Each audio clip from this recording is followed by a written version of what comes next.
Dielectric क्या होते हैं? तो डाइलेक्ट्रिक नॉन कंडक्टिंग मटेरियल्स आप कह सकते हो। डाइलेक्ट्रिक्स के बारे में पूछ रहे हैं कि क्या होता है, तो इसके बारे में सिंपल सा स्टेटमेंट क्या होगा कि it is non conducting material.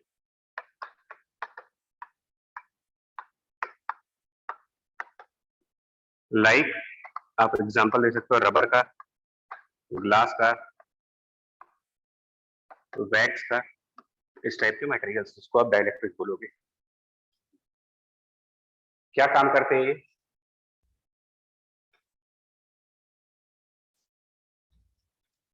ठीक है, डाइलेक्ट्रिक क्या है, वो ये है, इसका काम क्या होता है, तो उसका काम पहले बता दें फिर उसको एक्सप्लेन करते हैं। कि जब हम डाइलेक्ट्रिक डालते हैं कैपेसिटर के बीच में, dielectric inserted in a capacitor,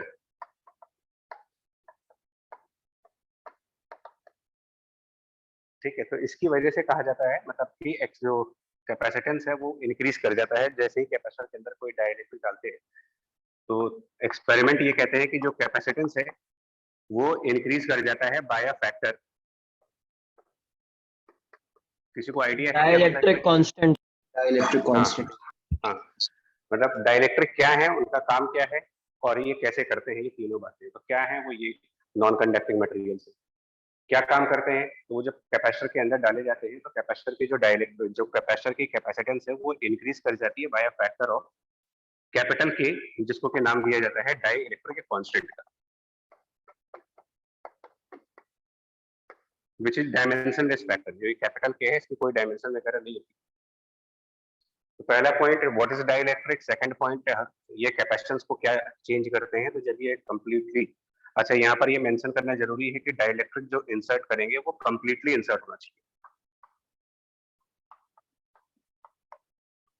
मतलब कि डाइलेक्ट्रिक दोनों प्लेट्स के बीच में पूरी तरीके से भर जाए, पूरा फिल कर दे उस स्पेस को, तो डाइलेक्ट्रिक के आने के बाद कैपेसिटेंस की वैल्यू किसी फैक्टर से बढ़ेगी, उस फैक्टर को हम कैपिटल के कहेंगे। अब इसके बारे में भी समझेंगे कि कैपिटल के क्या होता है और ये किस पर डिपेंडेंट है।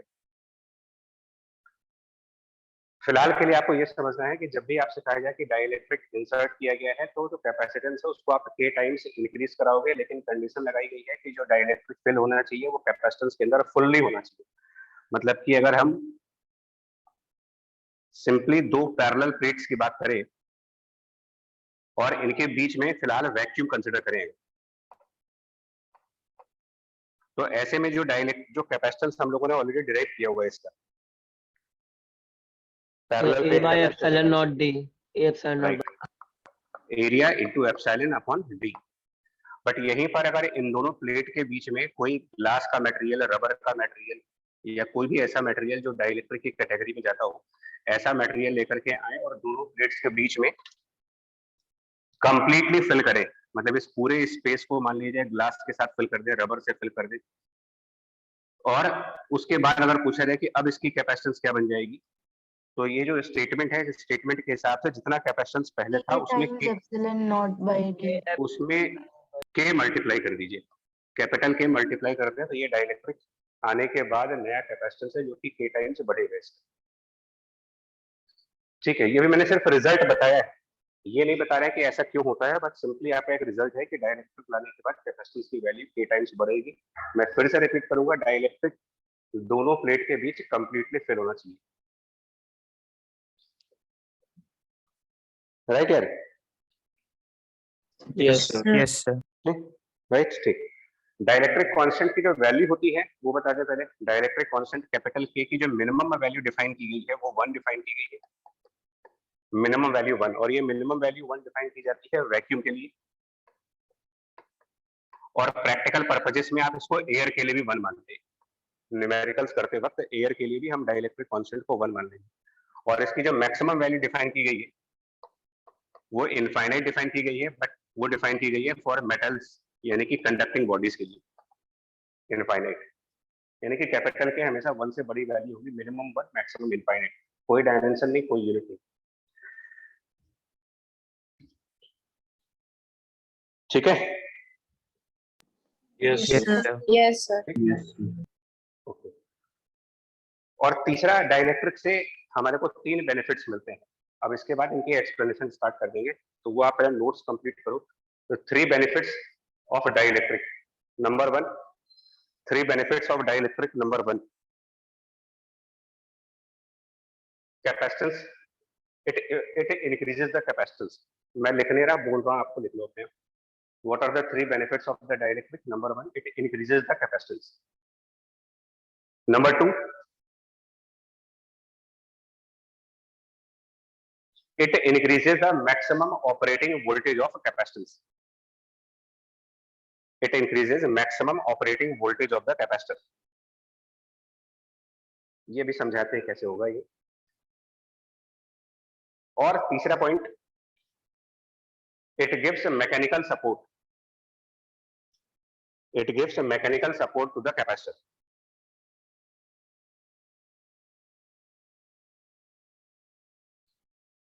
ठीक है, मतलब पहले मैं आपको क्वेश्चन आंसर के फॉर्म में बता रहा हूँ ताकि स्कूल लेवल के एग्जाम्स में हेल्प। अब आते हैं एक एक करके। चलिए, डाइलेक्ट्रिक का एटॉमिक मॉडल समझते हैं पहले क्या है।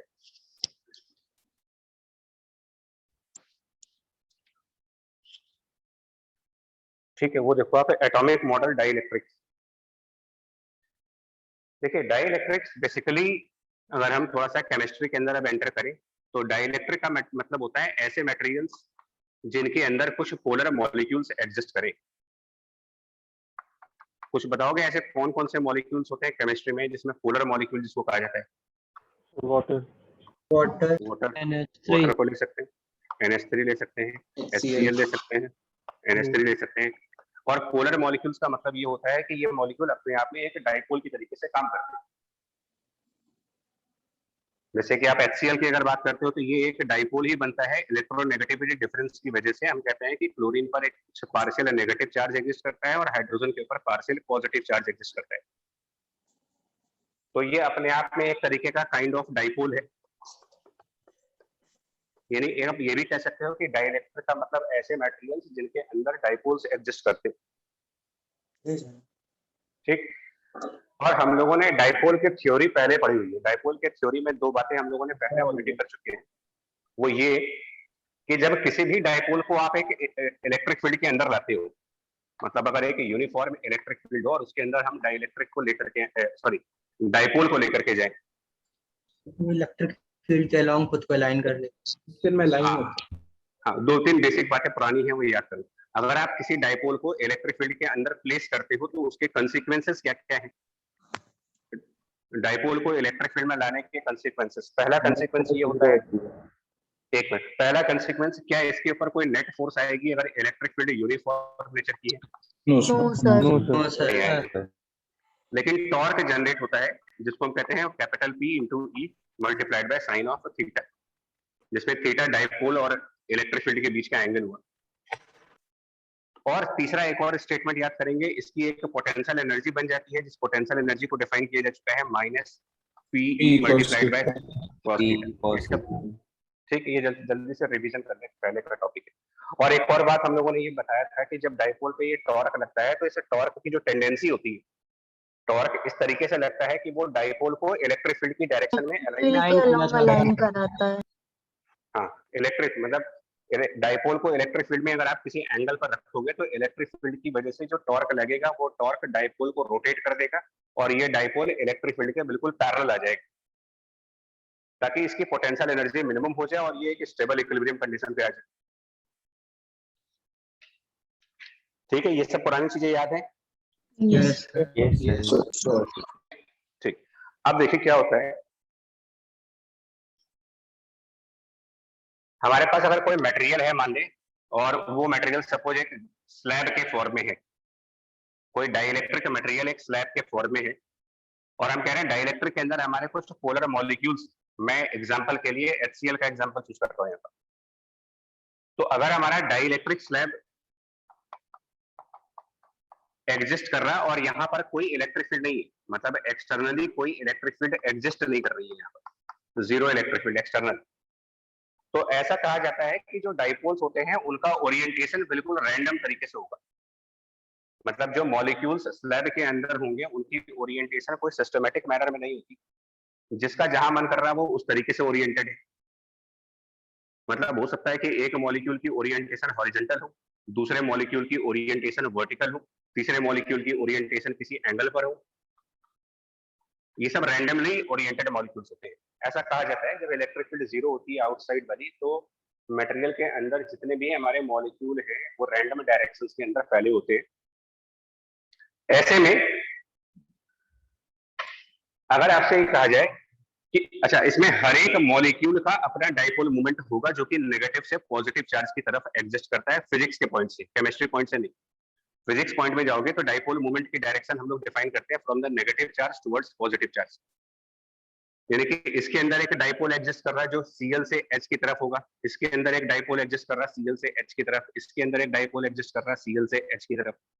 इस तरीके से हर एक मॉलिक्यूल का अपना अपना डाइपोल मोमेंट है। और फिर अगर पूछा जाए कि पूरे मटेरियल का क्या डाइपोल मोमेंट बनेगा टोटल, इस पूरे स्लैब का, यानी कि dipole moment sum of dipole moment of each molecule अगर हमको कैलकुलेट करना, और ये सब रैंडम वेक्टर्स हैं, क्या बनेगा बताएंगे भाई? जीरो जीरो जीरो जीरो आएगा, क्योंकि जब रैंडम है ना सारे वेक्टर सेम मैग्नीट्यूड के होंगे बिकॉज सब सिमिलर मॉलिक्यूल्स हैं। सभी मॉलिक्यूल HCl के हैं तो सब सिमिलर मॉलिक्यूल्स हैं, यानी कि सिमिलर मैग्नीट्यूड की वेक्टर्स रैंडमली ओरिएंटेड है। तो जब इनको वेक्टोरियली ऐड करते हैं तो ऐसा कहा जाता है कि टोटल डाइपोल मोमेंट की वैल्यू जीरो आएगी। ठीक, ये सिचुएशन तब बताई जाती है जब एक्सटर्नली कोई इलेक्ट्रिक फील्ड नहीं है। ऐसे ही स्लैब को जैसे ही आप एक्सटर्नल इलेक्ट्रिक फील्ड में लेके जाओगे, सेम वही स्लैब अगर हम लेकर के जाएं किसी एक्सटर्नल इलेक्ट्रिक फील्ड के अंदर, और फिलहाल ये एक्सटर्नल इलेक्ट्रिक फील्ड यूनिफॉर्म मान रहे हैं, तो अब जो अभी थोड़ी देर पहले डिस्कस कर रहे थे कि इसका कंसीक्वेंस इसके अंदर के डाइपोल्स पर क्या पड़ रहा होगा। जो इसके अंदर के डाइपोल्स हैं अलाइन हो जाएंगे इलेक्ट्रिक फील्ड के। सब अलाइन हाँ, करने लगेंगे। सब जो ये सब बिल्कुल बिखरे पड़े थे, बिल्कुल स्कैटर थे, बिखरे हुए थे, जिसका जहां मन कर रहा था उस डायरेक्शन में चल रहा था, अब ये सब सीधे हो जाएंगे। ये सब क्या होगा, इलेक्ट्रिक फील्ड की डायरेक्शन में जाकर के अलाइनमेंट कर देंगे, और नेगेटिव चार्जेस लेफ्ट साइड पर और पॉजिटिव चार्जेस इधर की तरफ। तो अगर हम मॉलिक्यूलर फॉर्म में दिखाएं तो ClH इस तरीके से एडजस्ट कर जाएंगे। जितने भी मॉलिक्यूल्स हैं वो एक सिस्टमैटिक मैनर के अंदर जाकर के इलेक्ट्रिक फील्ड के साथ अलाइनमेंट स्टार्ट करेंगे अपना,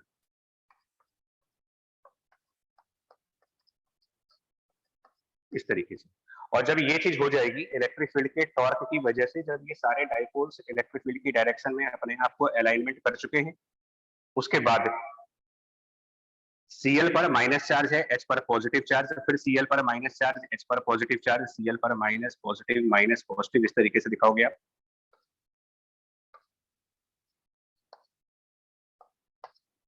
अब अगर हम चेक करें ना, तो अब इसके अंदर क्या होगा, अगर आप इसके लेफ्ट साइड को छोड़ दें, मतलब लेफ्ट साइड के ये जो Cl है इनको छोड़ दें, और राइट साइड के इन H वाले को छोड़ दें, अगर आप मतलब इनको अगर आप अलग कर दें और इनको अलग कर दें, H वालों को जो बिल्कुल सरफेस पे है, राइट साइड वाली सरफेस पर और लेफ्ट साइड वाली सरफेस पे, तो बाकी जो इंटीरियर मॉलिक्यूल्स हैं, सरफेस मॉलिक्यूल को छोड़ दें, सरफेस वाले एटम्स को छोड़ दीजिए, तो जो इंटरनल एटम्स है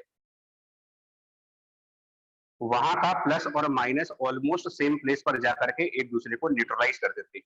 ये भी चीजें न्यूट्रलाइज हो जाती है, ये चीज भी न्यूट्रलाइज हो जाती है, ये चीज भी न्यूट्रलाइज हो जाएगी। इंटरनली प्लस माइनस न्यूट्रलाइज कर जाते हैं। लेफ्ट साइड पर जाकर के सारे नेगेटिव चार्जेस की मतलब सारे नेगेटिव चार्जेस एक तरीके से लेफ्ट साइड पर जाकर के एक्यूमुलेट कर गए, और सारे पॉजिटिव चार्जेस राइट साइड पर जाकर के एक्यूमुलेट कर गए। तो इसको हम इस तरीके से रिप्रेजेंट कर देते हैं सर, यानी कि इस स्लैब का एक और रिप्रेजेंटेशन ऐसे किया जा सकता है।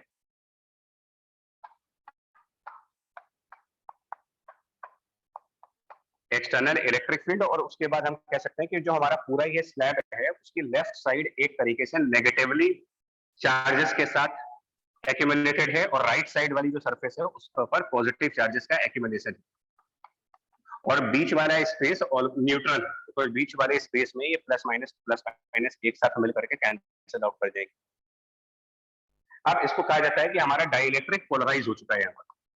ये कुछ वैसा ही जैसे कंडक्टर्स होते हैं, तो डाइइलेक्ट्रिक इज नाउ पोलराइज्ड। और ऐसे में अब इस पूरे मटेरियल का एक डाइपोल बन जाएगा, इस पूरे मटेरियल की अपनी एक डाइपोल मूवमेंट आएगी।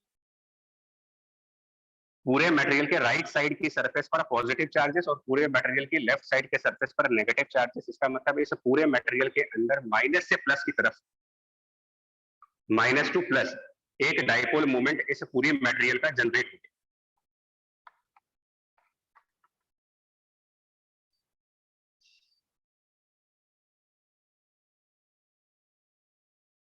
ठीक, यहां तक बात समझ में आई? Yes sir. सभी को? Yes, sir. Yes, sir. Yes, sir. Sir Yes, sir. ठीक, ओके। अब आते हैं कि मतलब देखिए, इलेक्ट्रिक फील्ड नहीं था तो मॉलिक्यूल रैंडम ओरिएंटेड थे, overall dipole moment of the complete material was zero. Electric field आए, डाइपोल्स सब लीनियरली अरेंज हो गए, एक लाइन में अरेंजमेंट आ गई। लीनियरली अरेंजमेंट अलाइनमेंट होने के बाद हम कह रहे हैं कि मटेरियल पोलराइज हो चुका है। अब इस मटेरियल का अपना एक डाइपोल मोमेंट होगा फ्रॉम माइनस टू प्लस। इसके बाद ये जो डाइपोल बने प्लस से माइनस वाले, ये खुद अपनी एक इलेक्ट्रिक फील्ड जनरेट कर देंगे। एक इलेक्ट्रिक फील्ड जो पहले से थी, एक्सटर्नल इलेक्ट्रिक फील्ड, इसको आप प्री एग्जिस्टिंग कह दें।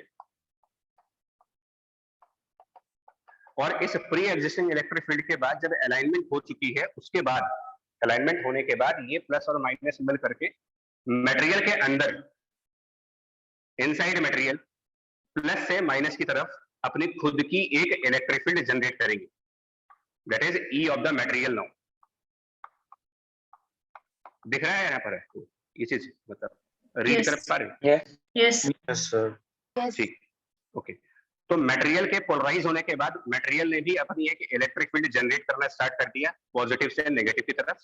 और मटेरियल ने जो इलेक्ट्रिक फील्ड जनरेट की है वो ऑब्वियसली एक्सटर्नल इलेक्ट्रिक फील्ड के अपोजिट आ रही है।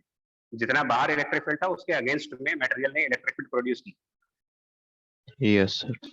अब अगर आपसे कहा जाए कि मटेरियल के अंदर नेट इलेक्ट्रिक फील्ड क्या होगी, सुपरपोजिशन थ्योरम लगेगी।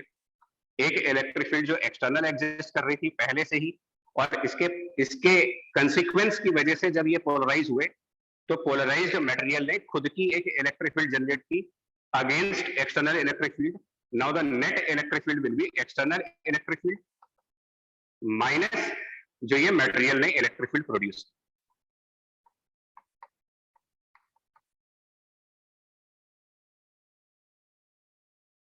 ठीक है यहां तक? और इसमें हम ये मान के चल रहे हैं कि डाइइलेक्ट्रिक के पोलराइज होने के बावजूद भी एक्सटर्नल इलेक्ट्रिक फील्ड उतनी ही है जितनी पहले से थी। जो external electric field unpolarized material के टाइम पर थी, वही external electric field polarized material के टाइम पर भी है। इसको हम कांस्टेंट मान के चल रहे हैं। तो ऐसे में कह सकते हैं कि जो नेट इलेक्ट्रिक फील्ड है वो रिड्यूस कर जाएगी। सर अगर हाँ, सर आपने ऐसा क्यों बोला कि कांस्टेंट मान के चल रहे हैं? वो वैसे ही तो रहेगा, मतलब जिस सोर्स से आ रहा है तो उतना ही रहेगा। सर नेट चेंज हो जाएगा ना? नहीं ऐसा नहीं होता। अभी इसको हम जब कैपेसिटर के क्वेश्चंस में पढ़ेंगे ना, कभी कभी क्या होता है कि हम डाइइलेक्ट्रिक इंसर्ट करने के बाद हो सकता है एक्सटर्नल इलेक्ट्रिक फील्ड भी बढ़ जाए हमारी, और नेट इलेक्ट्रिक फील्ड उतनी ही रहे जितनी पहले थी। तो ऐसा जरूरी नहीं है। अभी मैं दो एग्जांपल्स अभी लेंगे, 5-10 मिनट रुक जाए, ठीक है? मैं इसको एक्सप्लेन करूंगा फिर से। फिलहाल के लिए ये आप मान के चलो कि external electric field remains unaffected, ये मान के चल रहे हैं। तब हम ये कहेंगे कि अगर external electric field remains unaffected then the total electric field will be reduced, because एक अपोजिट इलेक्ट्रिक फील्ड आई है हमारे पास। तो ये जो आपका नेट इलेक्ट्रिक फील्ड आएगी मटेरियल के अंदर, वो नेचुरली कम हो जाती है एक्सटर्नल इलेक्ट्रिक फील्ड से। और जब आप इसको स्लैब के फॉर्म में लोगे, एक और बात बता रहे हैं, जब डाइइलेक्ट्रिक को एक स्लैब के फॉर्म में, रेक्टेंगुलर स्लैब के फॉर्म में लिया है, और वो भी काफी बड़ा स्लैब, मतलब ये जो हम डाइइलेक्ट्रिक दिखा रहे हैं वो एक तरीके से ये ऐसे बॉक्स क्यूबॉइड टाइप का है, क्यूबॉइड टाइप की। और ये जो पॉजिटिव चार्ज हम दिखा रहे हैं वो इसके सब राइट वाले सरफेस पे है। इस स्लैब की राइट वाले सरफेस पर पॉजिटिव चार्जेस है, इस स्लैब के लेफ्ट वाले सरफेस पर नेगेटिव चार्जेस। तो in a very special case when the dielectric is in a cuboidal slab form of a very large surface, तो ऐसा भी कहा जाता है कि फिर ये जो स्लैब होगा, यानी कि जो मटेरियल होगा, ये मटेरियल सिर्फ अपने अंदर इलेक्ट्रिक फील्ड प्रोड्यूस करेगा, बाहर कोई इलेक्ट्रिक फील्ड प्रोड्यूस नहीं करेगा। आउटसाइड में इस स्लैब का कोई इफेक्ट नहीं आएगा। बट ये स्पेशल केस है, हमारा जो डाइलेक्ट्रिक है वो रेक्टेंगुलर स्लैब ही होना चाहिए, स्फेरिकल नहीं होना चाहिए, सिलिंड्रिकल नहीं होना चाहिए। उस केसेस में इसका इफेक्ट बाहर भी आएगा।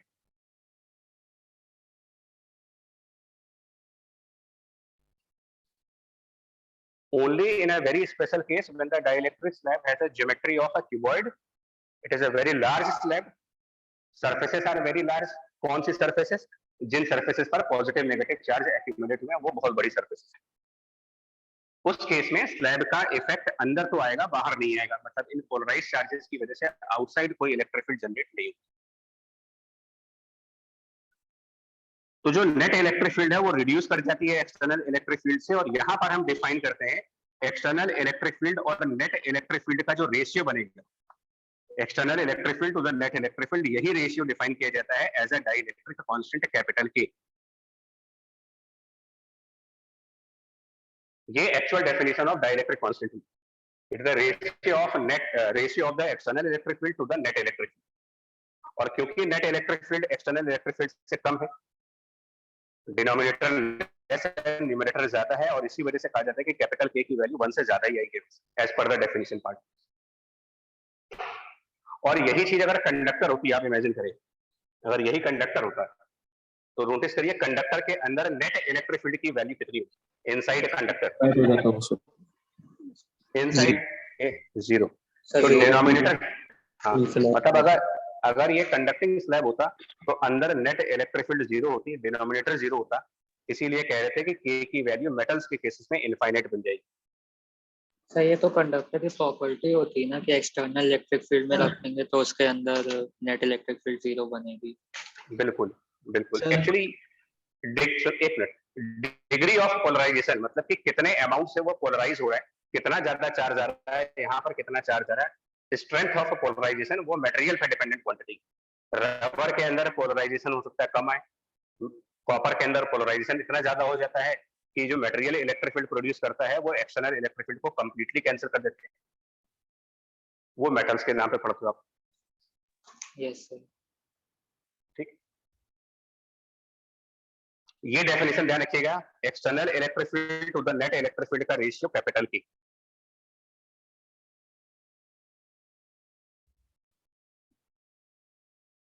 राइट? Yes yes sir.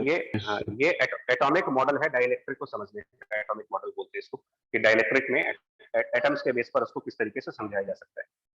आगे कुछ पॉइंट्स और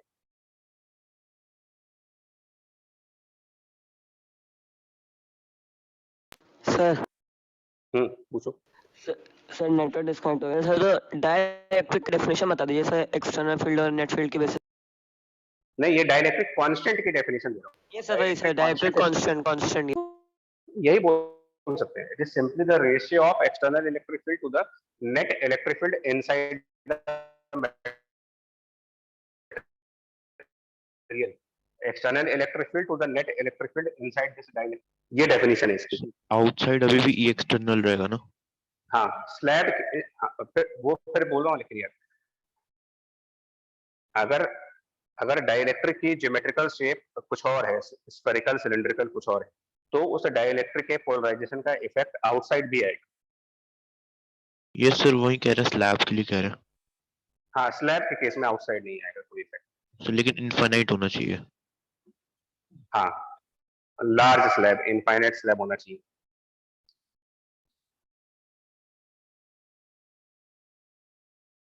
और कुछ पूछना है पूछ लो भाई, देखो वेट कर रहे हैं।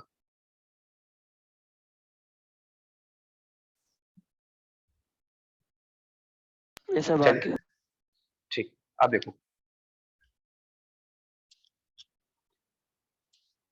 नाउ इमेजिन करो हमने एक कैपेसिटर लिया। अब जो कह रहे हैं उसको सुनते रहना।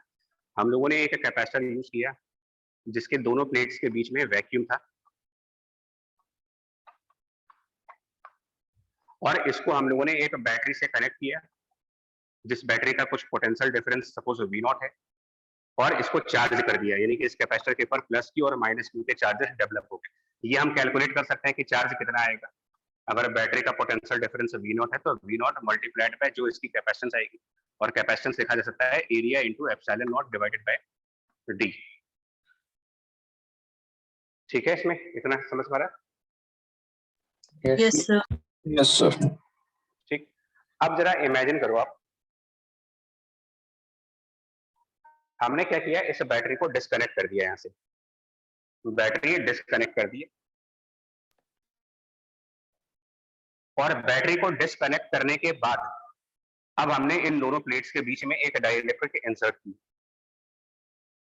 डाइलेक्ट्रिक इंसर्ट करने से पहले बैटरी को हटाना होगा, स्विच ऑफ कर दीजिए, मतलब स्विच ऑफ करने के बाद हमने इसमें डाइलेक्ट्रिक की स्लैब डाली। ये एक्चुअल फिगर्स कुछ ऐसी होंगी, शायद आप समझ पा रहे होंगे। ये दोनों प्लेट्स हैं,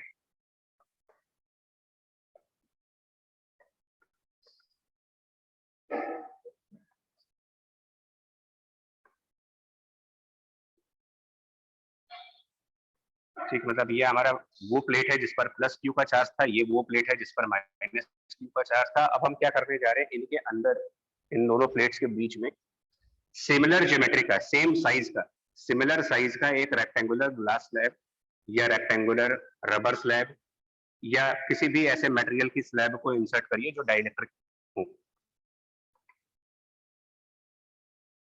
तो जैसे ही इसके अंदर आप स्लैब इंट्रोड्यूस करोगे, उसके इफेक्ट क्या क्या आएंगे? सबसे पहले, क्या डाइलेक्ट्रिक स्लैब लाने के बाद इन कंडक्टिंग प्लेट्स के चार्जेस में कोई चेंजेस आएंगे? ये जो हमारी कंडक्टिंग प्लेट थी और इधर वाली conducting, no sir. No sir. No sir. हाँ, मैं फिर से बोल दूं, हमने क्या किया इसमें, सही बोल रहे हो आप लोग। हमने पहले कैपेसिटर को चार्ज किया, उस टाइम पर दोनों प्लेट के बीच वैक्यूम था। चार्जिंग हो जाने के बाद बैटरी को हटा दिया, स्विच ऑफ कर दिया, और उसके बाद इसके अंदर एक डाइलेक्ट्रिक स्लैब फिल कर दिया कंप्लीटली। मतलब दोनों प्लेट के बीच अब कोई खाली फ्री स्पेस नहीं बचेगा।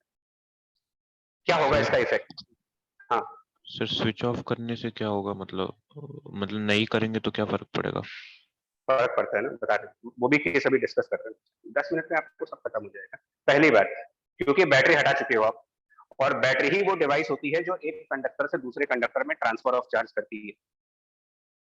तो क्योंकि अभी यहाँ पर बैटरी तो है नहीं कोई, इसलिए एक कंडक्टर से चार्ज अब ट्रांसफर नहीं हो सकता। ऐसा नहीं हो सकता कि यहाँ से कोई चार्ज यहाँ तक आ जाए या यहाँ से कोई चार्ज इसके पास चला जाए, जिसका मतलब ये हो गया कि दोनों प्लेट के चार्जेस कांस्टेंट रहेंगे। जितना चार्ज वो यहाँ पर डिपॉजिट हो चुका है, डाइलेक्ट्रिक स्लैब आने के बाद भी वो चार्ज एज इट इज रहेगा, कोई चेंज नहीं आएगा उसमें। मानते हैं इसको? Yes sir. कैपेसिटर का चार्ज नहीं बदलेगा, ये बात समझ में आ रही है? क्योंकि कैपेसिटर का चार्ज तभी बदल सकता है जब कोई बैटरी कनेक्ट हो और वो एक प्लेट से दूसरे प्लेट पर कुछ इलेक्ट्रॉन ट्रांसफर करे। तो पहला चीज ये हुआ, when the dielectric is inserted after disconnecting the battery, number 1, no change in the charge of capacitor. दूसरा पॉइंट ये बताइए, इन दोनों प्लेट्स के बीच में क्या पोटेंशियल डिफरेंस रहा होगा जब ये बैटरी से कनेक्टेड थे, फाइनल स्टेज आ चुकी थी, तो इस समय क्या पोटेंशियल? अब क्वेश्चन ये है कि जब स्लैब लाया तो अब इन दोनों प्लेट्स के बीच पोटेंशियल डिफरेंस की क्या वैल्यू मिलेगी आपको? कितना पोटेंशियल डिफरेंस इन दोनों प्लेट्स के बीच में होगा? k टाइम्स हो जाएगा। k टाइम्स V0 नहीं सर, अब 1 यहाँ k टाइम्स होगा ना। बता रहे, अब यहाँ पर सुनो पहले, क्या ये वो केस नहीं हो गया? रिकॉल करिए, दोनों प्लेट्स मिल करके क्या इलेक्ट्रिक फील्ड यहाँ पर जनरेट कर रहे हो? अगर पूछा जाए कि इलेक्ट्रिक फील्ड इन दोनों प्लेट्स के बीच में कितनी रही होगी, तो इसको हम लोग कई बार कर चुके हैं, U by A epsilon not. अब क्वेश्चन बहुत ध्यान से सुनिएगा, पॉजिटिव और नेगेटिव प्लेट्स मिल करके क्या इलेक्ट्रिक फील्ड प्रोड्यूस करेंगे यहाँ पर? अगर कहा जाए कि electric field Q by A epsilon by the plates कितनी होगी? नेट इलेक्ट्रिक फील्ड की बात नहीं कर रहा हूँ, इन प्लेट्स पर उतना ही चार्ज है जितना यहाँ पे था। तो यही प्री एग्जिस्टिंग की तरह काम करेगा। हाँ, प्लेट वाली electric field pre existing electric field है जिसमें कोई चेंज नहीं आया। ये प्लेट्स जितनी इलेक्ट्रिक फील्ड पहले से प्रोड्यूस कर रही थी उतनी ही इलेक्ट्रिक फील्ड अभी भी प्रोड्यूस कर रही है। इसी को मैं कह रहा था कि pre existing electric field remains unchanged. लेकिन ये नेट इलेक्ट्रिक फील्ड नहीं होगी। यहाँ पर ये नेट इलेक्ट्रिक फील्ड है, जो प्लेट्स की वजह से आ रहा है वही नेट इलेक्ट्रिक फील्ड है, क्योंकि अंदर कोई मटेरियल नहीं। लेकिन यहाँ पर जो प्लेट्स की इलेक्ट्रिक फील्ड है वो नेट इलेक्ट्रिक फील्ड नहीं है, नेट इलेक्ट्रिक फील्ड इससे कुछ अलग होगा। क्योंकि जो ये स्लैब है ये पोलराइज होगा, इसके लेफ्ट साइड पर नेगेटिव चार्जेस इंड्यूस हो जाएंगे और राइट साइड पर पॉजिटिव चार्जेस। तो ये स्लैब जब पोलराइज होगा तो ये स्लैब खुद की एक इलेक्ट्रिक फील्ड प्रोड्यूस कर रहा होगा इधर। और जो नेट इलेक्ट्रिक फील्ड पूछा जाए कि इस स्पेस में नेट इलेक्ट्रिक फील्ड कितनी होगी, अब तो net electric field will B, यहाँ डेफिनेशन लगाओ। अभी जो बोला गया था कि जो नेट इलेक्ट्रिक फील्ड होती है वो प्री एग्जिस्टिंग इलेक्ट्रिक फील्ड यानी कि external electric field divided by के, जो डेफिनेशन दी गई थी। क्या ये कहते हैं कि स्लैब लाने के बाद net electric field 1/k times हो जाएगी? Yes, sir. मतलब जो इलेक्ट्रिक फील्ड इन दोनों प्लेट्स के बीच में यहाँ पर है, जब ये वैक्यूम है, जैसे ही स्लैब इसके बीच में इंट्रोड्यूस किया, net electric field 1/k times of this value, जितनी यहाँ पर थी उसका 1/k times, by the definition of dielectric constant. यानी कि now electric field net will be Q upon A epsilon multiplied by capital P।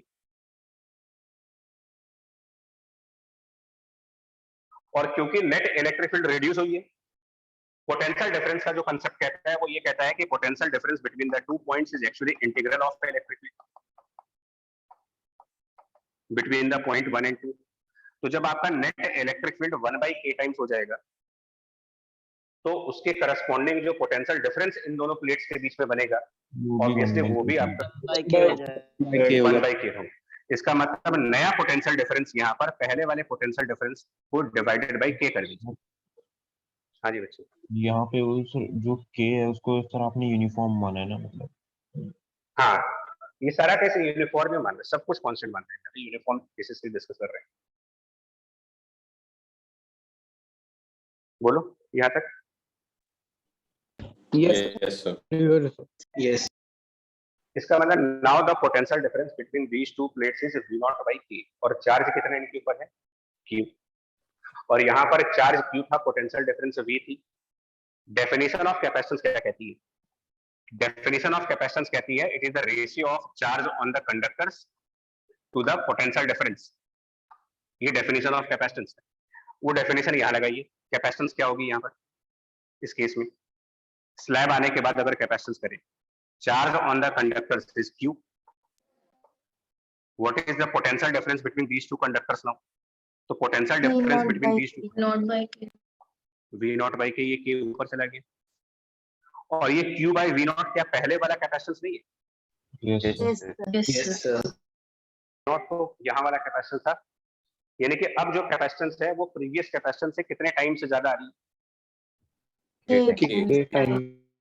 यही state में लिखाया गया था कि स्लैब डालते ही कैपेसिटेंस k टाइम्स बढ़ेगा। सर बैटरी अभी भी डिस्कनेक्टेड है। बैटरी अभी डिस्कनेक्टेड ही, हाँ सर इसलिए है क्योंकि पोटेंशियल डिफरेंस वो वापस से वही ना कर दे, इसलिए डिस्कनेक्टेड है। अबे बताया नहीं इसको, उसमें मिक्स ना करो वरना। पहले आप ये समझें कि कैपेसिटेंस k टाइम से बढ़ने का रीजन समझ में आ रहा है या नहीं आ रहा? सर ये एक जनरल रिजल्ट है कि सिर्फ रेक्टेंगुलर स्लैब के लिए ही आया है? क्या चीज, कौन सा रिजल्ट इसमें से? ये C न्यू वाला। नहीं नहीं, ये स्फेरिकल कैपेसिटेंस के लिए भी होगा। जब कभी भी आप डाइलेक्ट्रिक डालेंगे तो कैपेसिटेंस k टाइम्स बढ़ेगी। अच्छा सर। पहले आप बताओ ये एग्जांपल क्लियर है नहीं? Yes sir. Yes, sir. Yes. मैं समराइज कर रहा हूँ। When the dielectric is inserted after disconnecting the battery, number 1, charge remains constant, net electric field reduces by 1/k times, potential difference between the plates reduces by 1/k times, capacitance increases by k times. Note हुआ? Yes, sir. Yes sir Yes, sir. चार result. Charge पे कोई फर्क नहीं है, net electric field 1/k times, potential difference 1/k times, capacitance k times. और energy of capacitor के बारे में बात करें जरा। इस कैपेसिटर के अंदर जो एनर्जी है उस पर कोई फर्क पड़ा? 1/k टाइम हो जाएगा, सेम रहेगा। तो 1/k हो जाएगा। एनर्जी ऑफ कैपेसिटर का फॉर्मूला देखिए, एनर्जी ऑफ कैपेसिटर डिफाइंड है q square q square by 2c, square by 2 q square by 2c। ये भी 1/k टाइम चार्ज में तो 1/2 चार्ज में फर्क नहीं पड़ रहा। हाँ, यहाँ पर फर्क नहीं पड़ रहा, लेकिन जो कैपेसिटेंस है ये तो बढ़ रही है ना, कैपेसिटेंस बढ़ रही है इसकी। और फिजिकली भी समझो ना आप, यहाँ पर वो सपोज करिए V0 की वैल्यू 12 है, जस्ट एग्जांपल, तो 12 वोल्ट पर वो इतना चार्ज ले रहे हैं। मान लो डाइलेक्ट्रिक कांस्टेंट की वैल्यू 3 है, फॉर एग्जांपल डाइलेक्ट्रिक कांस्टेंट 3, तो अब यहाँ पर पोटेंशियल डिफरेंस कितना हुआ? अगर 12 वोल्ट था पहले और डाइलेक्ट्रिक कांस्टेंट को 3 मान लिया जाए, तो अब यहाँ पर नया पोटेंशियल डिफरेंस कितना हुआ? 4 तो 4 वोल्ट के पोटेंशियल डिफरेंस पर भी ये 4 वोल्ट के पोटेंशियल डिफरेंस पर भी उतना ही चार्ज है जितना 12 वोल्ट के पोटेंशियल डिफरेंस पे था। तो जितने कम पोटेंशियल डिफरेंस पे ज्यादा चार्ज आप रखते हो, कैपेसिटेंस उतनी ज्यादा होती है, बिकॉज कैपेसिटेंस का मतलब होता है charge corresponding to 1 volt, charge corresponding to 1 volt. ये 4 वोल्ट पर उतना चार्ज कैरी कर रहा है, ये 12 वोल्ट पर उतना चार्ज कैरी कर रहा है, दैट मींस इसके पास कैपेसिटेंस ज्यादा है। ये तो कैपेसिटेंस है, हाउ चार्ज पर वोल्टेज, चार्ज पर वोल्ट, इसी को कैपेसिटेंस कहा गया। सर पॉइंट्स तो आपने बताया था कि it increases maximum operating voltage, उस पे भी आ रहे हैं, वो अलग चीज है, वो एक अलग, वो डाइलेक्ट्रिक स्ट्रेंथ पे डिपेंडेंट क्वांटिटी है, उसको भी डिस्कस कर लेंगे। पहले आप ये बताओ एनर्जी ऑफ कैपेसिटर पे क्या फर्क पड़ा है, इसको तो कंप्लीट करो पहले। 1/k times हो जाएगा। 1/k टाइम्स हो जाएगा। मतलब रेडियस, मतलब कि कैपेसिटर की एनर्जी कम होगी, कैपेसिटर की एनर्जी कम होगी। यस एनर्जी डिस्ट्रॉय होती नहीं है। No sir. तो एनर्जी ऑफ कैपेसिटर जब कम हो जाएगी तो वो किसी और फॉर्म में जाएगी। सर वो जो अंदर स्लैब के अंदर जो सब वो अपना अनअलाइंड electric जो बनी है। अलाइन कराने करने में। चली गई है, हाँ, ये सर तो अंदर अभी- वाली डिलीट करने लगे। को अलाइन करने के। बस सर। Right, Yes, sir. मतलब हाँ, सही है। इस पे लेकिन डिटेल में बात करेंगे, क्योंकि डाइलेक्ट्रिक का एक और टॉपिक आता है, force on the dielectric, work done on the dielectric, इसको भी डिस्कस करना। फिलहाल ये केस हुआ जब हमने बैटरी हटाने के बाद डाइलेक्ट्रिक डाला है। नाउ सर एक तरह से ये भी तो कह सकते हैं कि बीच की फील्ड कुछ पहले थी, बाद में कम हो गई, तो कुछ फील्ड हटाने के लिए नेगेटिव वर्क करना होता है, तो एनर्जी उसी में लॉस होगी। उससे भी कह सकते हो कि फील्ड को रिड्यूस किया है, तो फील्ड रिड्यूस हो Yes, गई है, sir. तो वर्क भी कम हो जाएगा, नेगेटिव वर्क आएगा। अब आइए, नाउ अगर हम इसमें डाइलेक्ट्रिक स्लैब इंट्रोड्यूस करें, लेकिन बैटरी कनेक्ट रहने दीजिए, जितनी जो बैटरी लगी है उसको लगे रहने दीजिए, डाइलेक्ट्रिक का इंसर्शन बैटरी की प्रेजेंस में करें, उसका क्या इफेक्ट आएगा? मतलब यहाँ पर बैटरी जो Sir, लगाई थी वो लगी, पोटेंशियल डिफरेंस सेम रहेगा सर। सेम रहेगा। तो बदलेगा। अब सुनिएगा, अब यहाँ पर हम प्रॉपर फिगर नहीं बनाएंगे, फिगर आपको समझना पड़ेगा। ये प्लेट से बड़ा फिगर, ये सब एक्चुअली 3 डायमेंशनल फिगर है, और इसके अंदर हमने एक डाइलेक्ट्रिक स्लैब इंट्रोड्यूस की, जिसका डाइलेक्ट्रिक कांस्टेंट कैपिटल K है, और ये बैटरी स्टिल कनेक्टेड। पहले वाले में बैटरी हटा दी गई थी, इसमें बैटरी हटाई नहीं, मतलब स्विच ऑन है। क्या फर्क पड़ेगा सुन लो।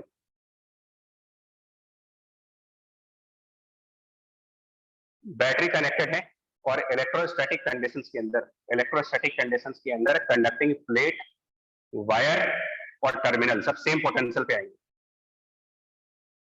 क्या लिखा जाए पोटेंशियल डिफरेंस इन दोनों कंडक्टर के बीच में? यहाँ पर पोटेंशियल डिफरेंस V0 है, यहाँ पर क्या पोटेंशियल डिफरेंस होगा between the two conductors? V0. क्योंकि इलेक्ट्रोस्टैटिक कंडीशन में इस कंडक्टर का पोटेंशियल बैटरी के प्लस टर्मिनल से मैच करना चाहिए, और इस कंडक्टर का पोटेंशियल बैटरी के नेगेटिव टर्मिनल से मैच करना चाहिए। बैटरी एक डिवाइस होती है जिसके पोटेंशियल डिफरेंस को चेंज नहीं किया जा सकता, a device of constant potential difference. तो जब कांस्टेंट पोटेंशियल डिफरेंस की डिवाइस लगी होगी तो कंडक्टर्स का पोटेंशियल डिफरेंस भी कांस्टेंट बना रहेगा। यानी कि अब डाइलेक्ट्रिक स्लैब लाने से पहले जो पोटेंशियल डिफरेंस इन दोनों कंडक्टर में था और डाइलेक्ट्रिक स्लैब के आने के बाद इन दोनों कंडक्टर का पोटेंशियल डिफरेंस कोई फर्क नहीं पड़ रहा उसमें, सेम पोटेंशियल डिफरेंस। अब आते हैं नेट इलेक्ट्रिक फील्ड क्या होगी, रिवर्स चल रहे हैं। अगर पोटेंशियल डिफरेंस V नॉट है तो नॉन नेट इलेक्ट्रिक फील्ड इसके अंदर क्या होगी, इसके इनसाइड में नेट इलेक्ट्रिक फील्ड कैलकुलेट करिए और रिजल्ट याद रखो। पोटेंशियल डिफरेंस इलेक्ट्रिक फील्ड का कंसीक्वेंस है।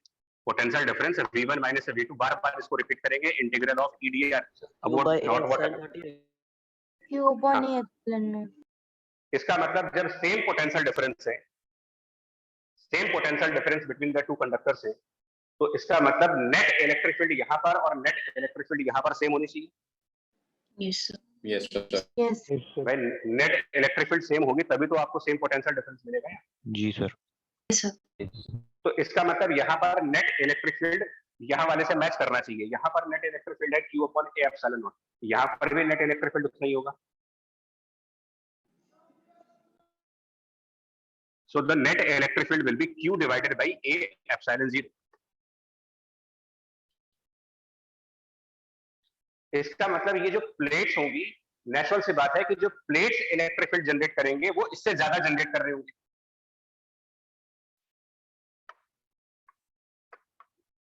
ये बात समझ में आ रही कि प्लेट्स इससे ज्यादा इलेक्ट्रिक फील्ड क्यों प्रोड्यूस करेंगे? Yes sir.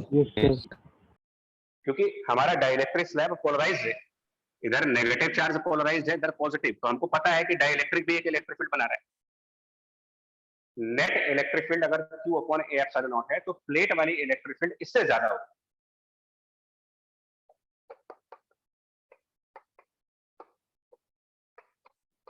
क्योंकि इलेक्ट्रिक फील्ड जो प्लेट्स जनरेट करेंगे माइनस इलेक्ट्रिक फील्ड जो मटेरियल जनरेट करेगा, यही हमारा नेट इलेक्ट्रिक फील्ड है। Yes. और इसकी value Q upon A epsilon not है। और ये क्यों कह रहे हैं, फिर से बोल दे रहा हूं, नेट इलेक्ट्रिक फील्ड को मैंने सेम क्यों रखा है, जो इलेक्ट्रिक फील्ड यहाँ है उतनी ही नेट इलेक्ट्रिक फील्ड यहाँ पर इसलिए रखा जा रहा है क्योंकि हमें सेम पोटेंशियल डिफरेंस मिल रहा है और सेम पोटेंशियल डिफरेंस इस बैटरी की वजह से मिल रहा है।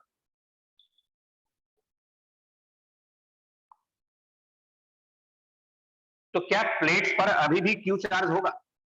इन प्लेट्स पर क्या अभी भी Q चार्ज होगा? No sir. No, sir. Obvious सी बात है कि इन प्लेट्स पर चार्ज Q से ज्यादा होगा कुछ, यस सर। यानी इस पर हम कुछ Q डैश चार्ज मान रहे हैं। नाउ इन प्लेट्स पर चार्ज ज्यादा आ गया।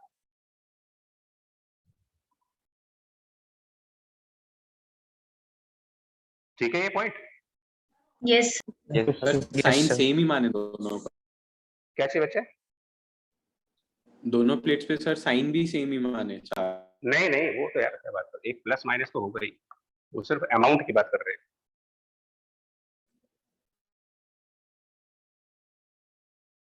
बोलिए भाई, यहाँ तक बात अगर आपको logic. Yes, sir. Yes Yes, sir. sir. जी सर। इसका मतलब इन प्लेट्स पर पहले से ज्यादा चार्ज है at the same potential difference. जरा कैपेसिटेंस के फिजिकल मतलब पे जाओ। चार्ज पर वोल्टेज, सेम वोल्टेज पर अगर यहाँ ज्यादा चार्ज आ रही है इसका मतलब इस सिस्टम में कैपेसिटेंस ज्यादा है। Yes, sir.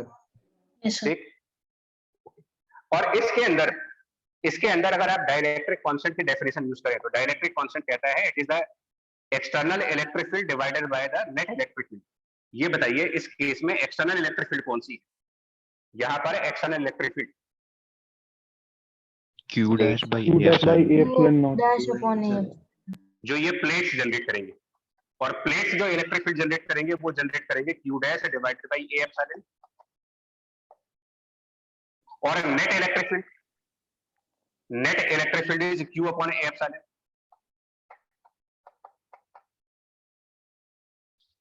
इसका मतलब Q डैश बराबर K टाइम्स ऑफ Q होना चाहिए।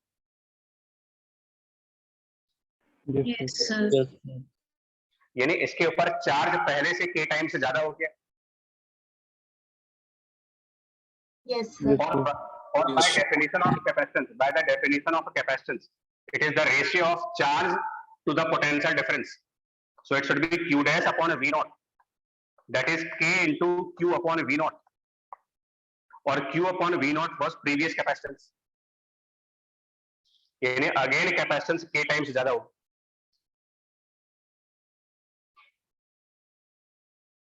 Yes, sir. Yes, sir. ठीक है, आप आराम से मतलब मैथमेटिकली भी और फिजिकली भी दोनों चीजें समझा रहे हैं, फिजिकल लेवल पर और मैथमेटिकल लेवल पर.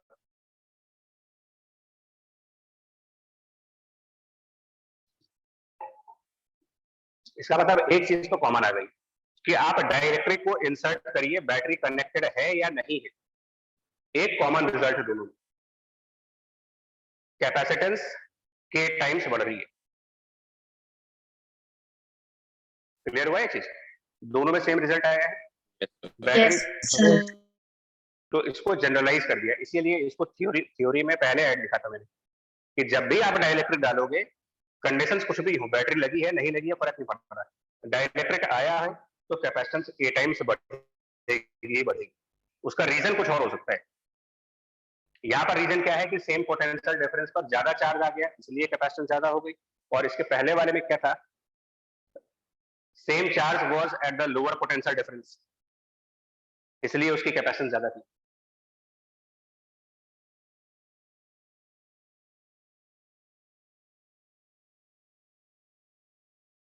So एक बार जरा समराइज करो.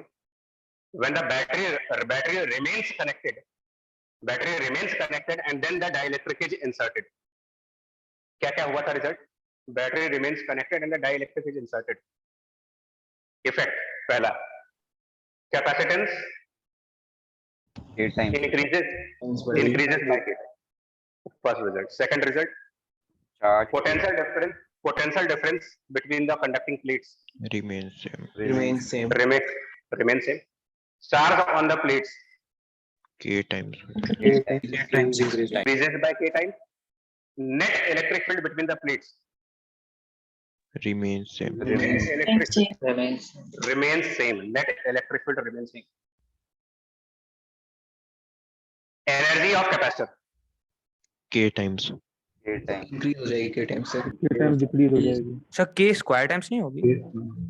भैया नहीं सर Q आपका K स्क्वायर टाइम्स होगा और C आपका K टाइम्स तो कट के K yes sir yes sir yes हाँ, ये है न्यूमरेटर में K टाइम्स इंक्रीमेंट आ रहा है, यहाँ पर K टाइम्स का इंक्रीमेंट मतलब K स्क्वायर, और नीचे K का इंक्रीमेंट आएगा, यहाँ पर K टाइम्स होगा, यहाँ K स्क्वायर टाइम्स होगा. ओवरऑल यस सर के हो जाएगा. हाँ, यानी कि इसके अंदर एनर्जी ज्यादा है, इस कैपेसिटर में ज्यादा एनर्जी आ रही है इसके कंपेयर में, K टाइम्स मोर एनर्जी, और इसके पहले वाले में कम आया था.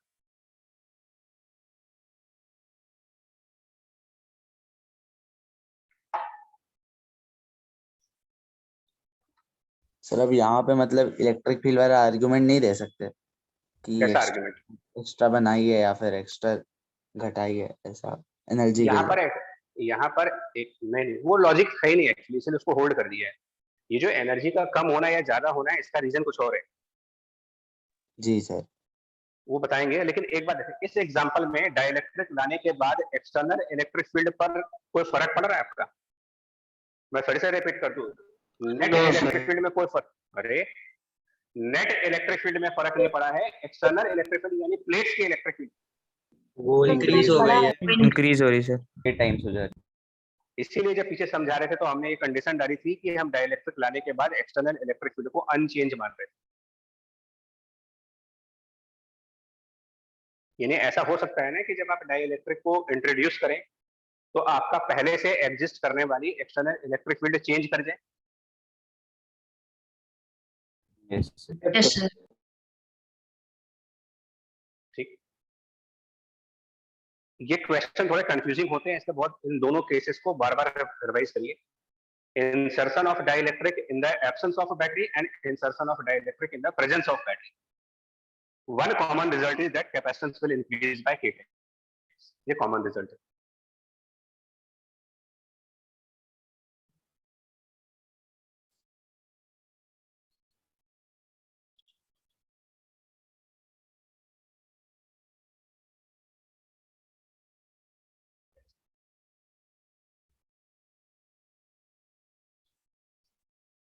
अब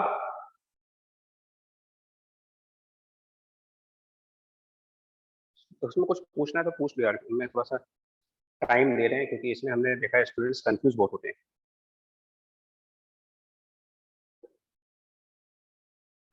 सर सर ये बैटरी कनेक्टेड रहेगा तो इसमें 4 पॉइंट्स है ना सर। सर चार्ज के टाइम्स हो गया, पोटेंशियल डिफरेंस सेम है, एनर्जी के टाइम्स हो गई, और सब प्लेट्स के इलेक्ट्रिक फील्ड के टाइम्स हो गई।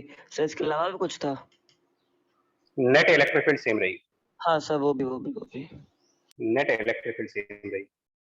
Okay sir. ठीक।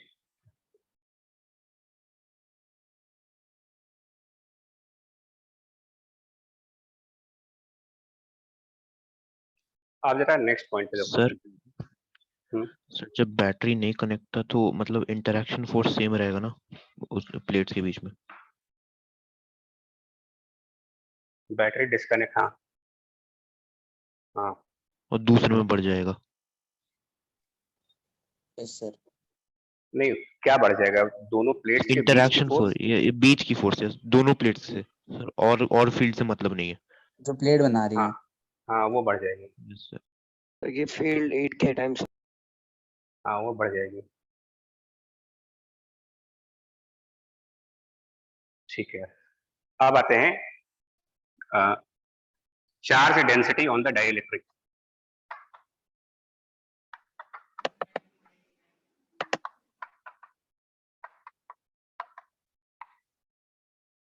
जिसमें ये कहा जा रहा है ना, अब इसके अंदर भी हम बैटरी डिस्कनेक्टेड वाला केस ले रहे हैं। दोनों प्लेट्स पर चार्ज ले आए प्लस क्यू माइनस क्यू, ठीक है, या क्यू नॉट कर ले। ये चार्ज हमने एक बैटरी से कनेक्ट करके लाए थे इसके ऊपर।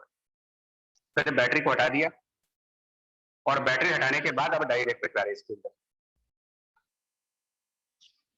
तो हम थोड़ा सा गैप करके दिखाएंगे लिखने के लिए, मतलब एक्चुअल में ये गैप है नहीं, बट ये गैप मैंने डायग्राम में कंसिडर किया हुआ है, थोड़ी सी राइटिंग मतलब लिखने की जगह मिल जाए मुझे।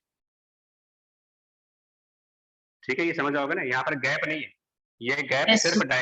डायग्राम की क्लैरिटी के लिए है ओनली, और कोई रीजन नहीं। तो एक डाइइलेक्ट्रिक स्लैब इन दोनों प्लेट के बीच में इंट्रोड्यूस कर दें, जिसका डाइइलेक्ट्रिक कांस्टेंट कैपिटल के। हम लोगों ने कहा कि इसके लेफ्ट साइड पर, मतलब पॉजिटिव प्लेट के सामने, इस डाइइलेक्ट्रिक के सरफेस पर नेगेटिव चार्जेस इंड्यूस हो रहे हैं, और नेगेटिव के सामने यहाँ पर पॉजिटिव चार्जेस इंड्यूस हो रहे हैं। क्वेश्चन मेरा ये है, कितना नेगेटिव चार्ज इंड्यूस हो रहा है और कितना पॉजिटिव चार्ज, इनका मैग्नीट्यूड पूछा जा रहा है।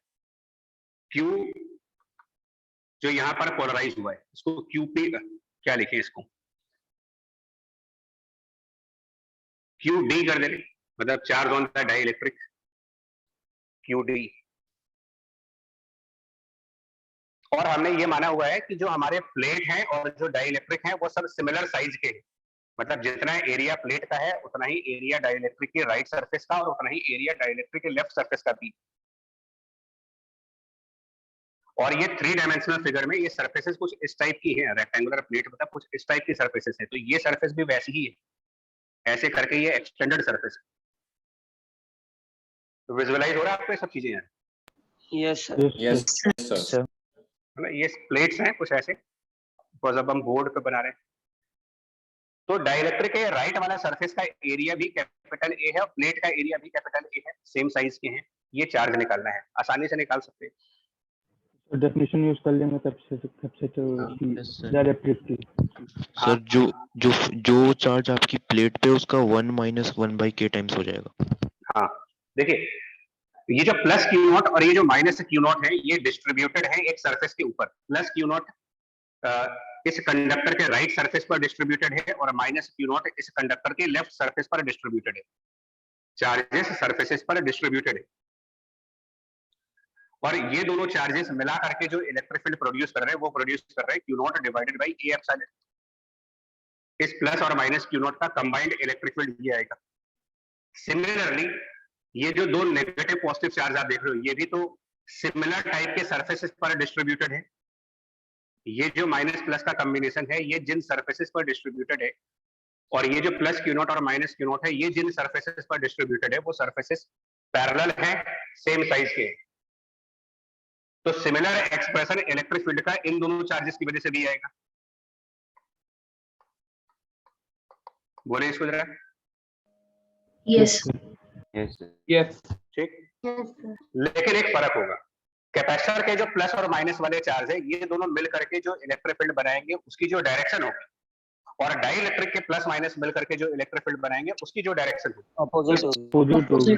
Opposite direction. तो इसका जो माइनस है ये आपका ये नेट इलेक्ट्रिक फील्ड है। यही Yes, net sir. Electric field. Definition क्या कहती है? डेफिनेशन कहती है कि external electric field upon the net electric field is defined as the dielectric constant K। And that means आप ये भी कह सकते हो कि जो नेट इलेक्ट्रिक फील्ड है it should be 1 upon K times of external electric field. Yes, sir. यानी it should be 1 by K times external. अब इसमें यहाँ पर एक्सटर्नल इलेक्ट्रिक फील्ड कौन सा है? इस केस में plates Q not by A epsilon not. इसका मतलब इन सबको जब सिंप्लीफाई करेंगे तो डाइलेक्ट्रिक का चार्ज आ जाता है capital Q not into 1 minus 1 divided by K। एक स्टेप अपने आप करके देखो इसका, ये मैग्नीट्यूड है सर। ये डाइलेक्ट्रिक के सरफेस पे जो चार्ज आएगा वो Q not times 1 minus 1 by K। Q not का मतलब जो चार्ज प्लेट्स के ऊपर है, Q नॉट मतलब charge on the plate, 1 minus 1 by K कर दीजिए तो ये डाइलेक्ट्रिक के सरफेसेस पे चार्ज आएंगे, और इनको एरिया से डिवाइड कर देंगे तो सरफेस चार्ज डेंसिटी भी आ जाएगी। मतलब यस, अगर वो भी प्लेट, सेम रेशियो में आएगा। हाँ, अगर प्लेट्स का surface charge density sigma not है और डाइलेक्ट्रिक की surface charge density sigma D है, सरफेस चार्ज डेंसिटी, तो क्योंकि एरिया दोनों का सेम है तो चार्जेस को आप एरिया से डिवाइड कर दिए, similar relation surface charge density का आएगा।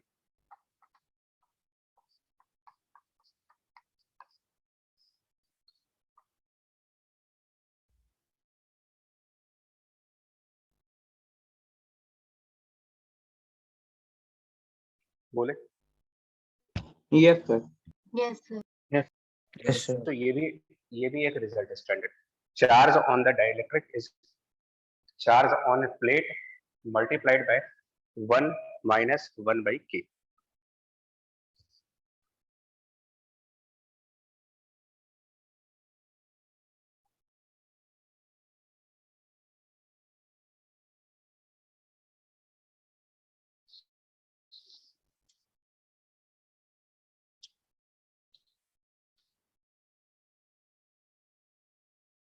एक प्रॉब्लम देखो इसके ऊपर, मैं वर्ड्स में लिख रहा हूँ, आप अपने आप करना। Parallel plate air capacitor 6 microfarad capacitance.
बताओ क्या आंसर रहेगा?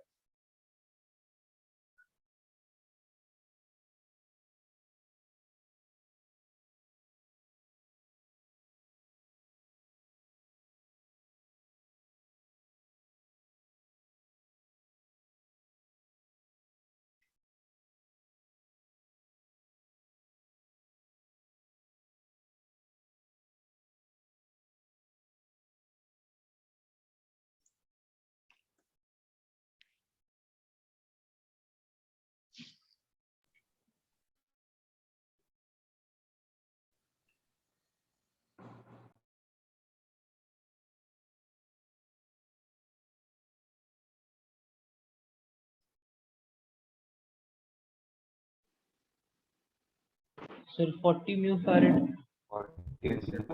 Coulomb. Mu coulomb. 40 microcoulomb. Yes. Yes, sir. Yes. 40 micro. ठीक, आप अच्छा ना देखो, अभी हम लोगों ने जो रिजल्ट पढ़ा है वो रिजल्ट पर देखो क्या था। हमने रिजल्ट ये पढ़ा था कि charge on the dielectric is Q not times 1 minus 1 by K. इसमें क्यू नॉट क्या डिफाइन कर रहे थे अभी थोड़ी देर पहले, अगर आपने सुना हो, क्यू नॉट का मतलब क्या है इसमें? सर प्लेट्स पे जो चार्ज, चार्ज ऑन प्लेट्स।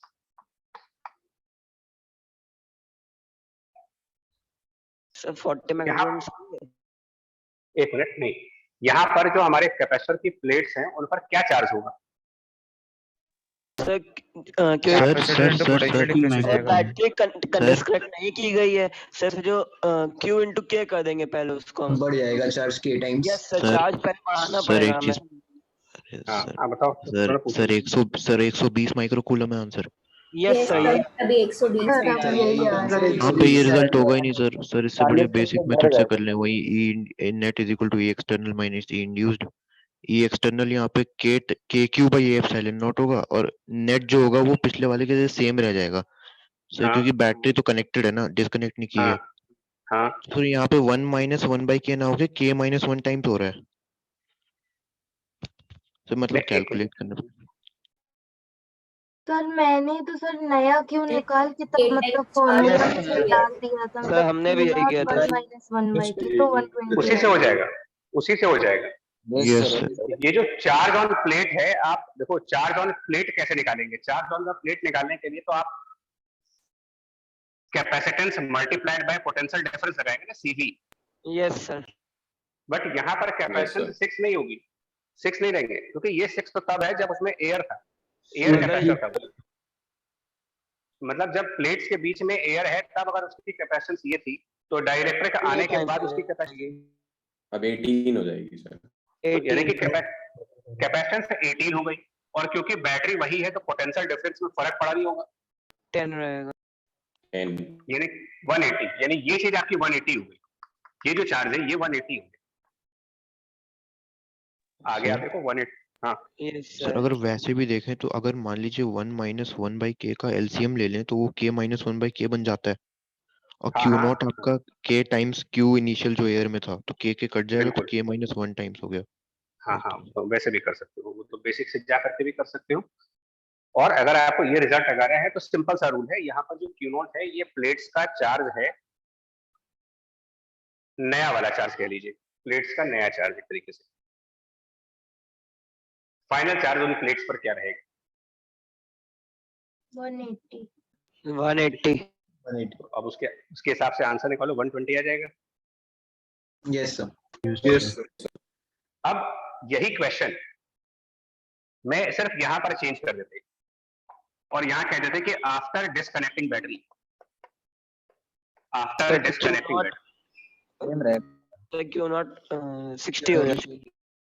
तो अब कैपेसिटेंस तो इंक्रीज कर जाएगा इसका ऑब्वियसली, लेकिन चार्ज में कोई फर्क नहीं पड़ने वाला, यस सर। अभी भी 60 ही रहेगा, क्योंकि चार्ज को चेंज करने के लिए बैटरी चाहिए।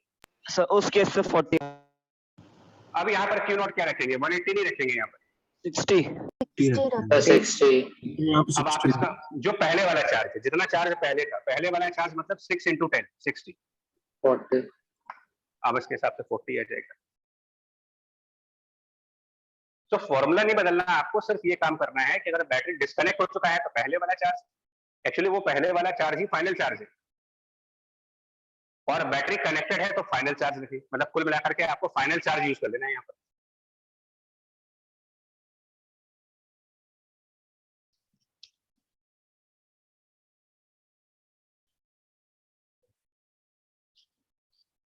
ठीक है, सो ध्यान रखना इस क्वेश्चन में, क्वेश्चन टफ नहीं है बट थोड़ी सी गलती हो जाती है, जैसे आप लोगों ने स्टार्टिंग में आंसर दिया था। अब आते हैं, इसमें एक टॉपिक और आता है, डाइलेक्ट्रिक्स के अलग अलग टाइप के कॉम्बिनेशंस भी आते हैं। और उसके पहले आपको एक दूसरा टॉपिक बता दें, मतलब पहले डाइइलेक्ट्रिक की जो बेसिक प्रॉपर्टीज हैं वो एक्सप्लेन करते हैं। नाउ डाइइलेक्ट्रिक स्ट्रेंथ, ये क्या चीज होती है भाई? डाइइलेक्ट्रिक कांस्टेंट और डाइइलेक्ट्रिक स्ट्रेंथ ये दोनों अलग अलग चीजें हैं। डाइइलेक्ट्रिक स्ट्रेंथ क्या चीज है?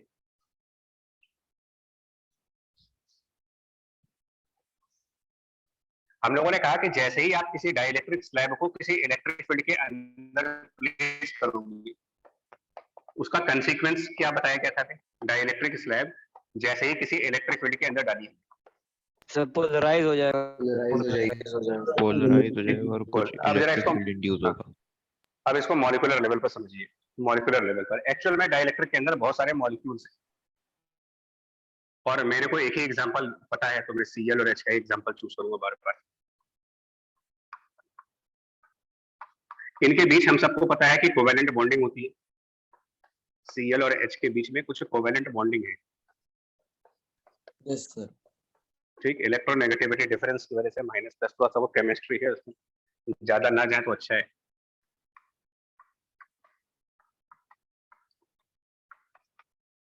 ये बताओ, क्या ये फ्री चार्जेस हैं? ये जो माइनस प्लस चार्ज हैं, ये क्या फ्री है?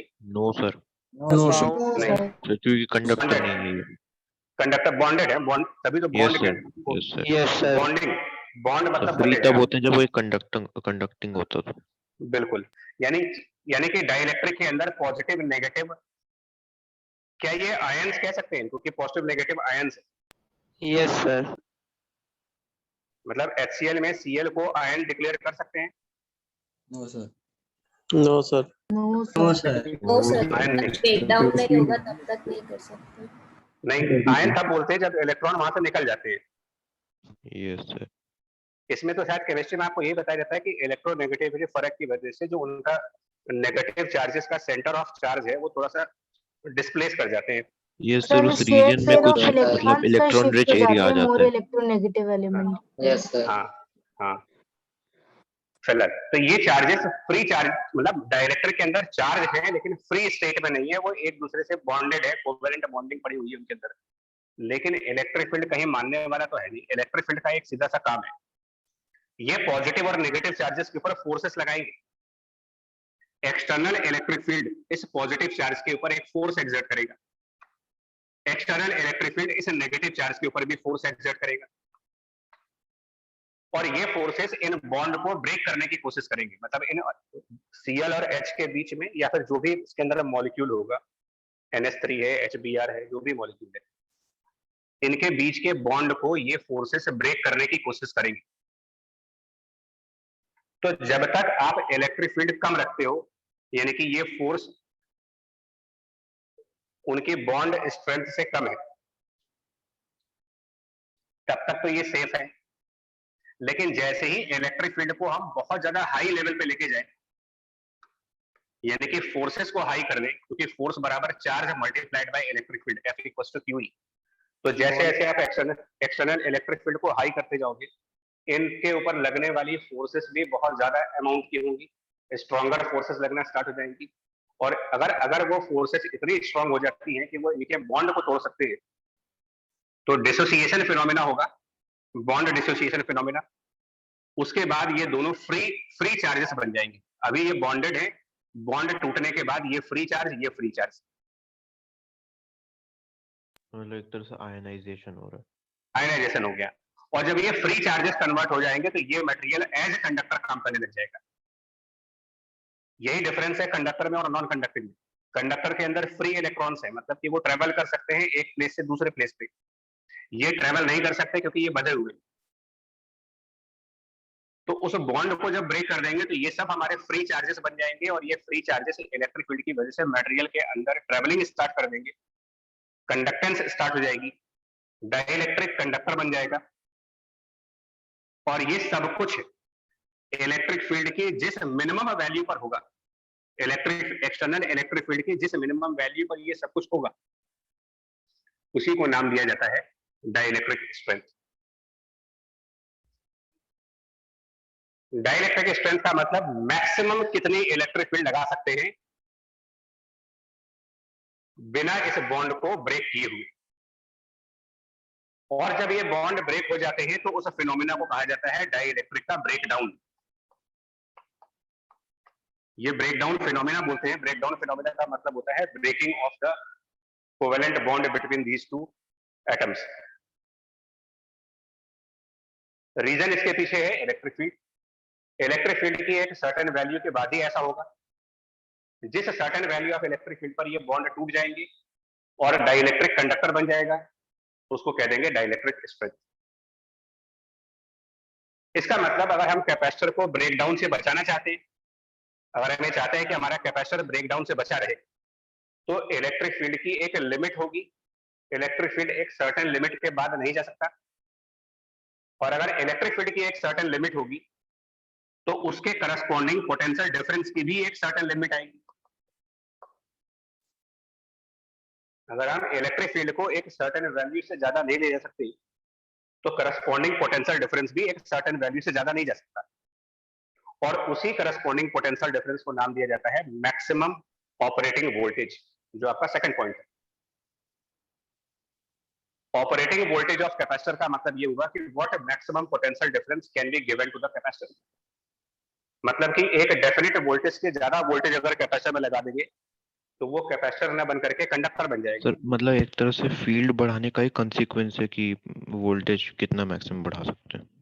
बिल्कुल, मैं तो हमेशा आपको बोला, ये रिलेशन के बारे में हमेशा आपको बोला कि ये सबसे स्ट्रॉन्गेस्ट रिलेशन है इलेक्ट्रोस्टैटिक का।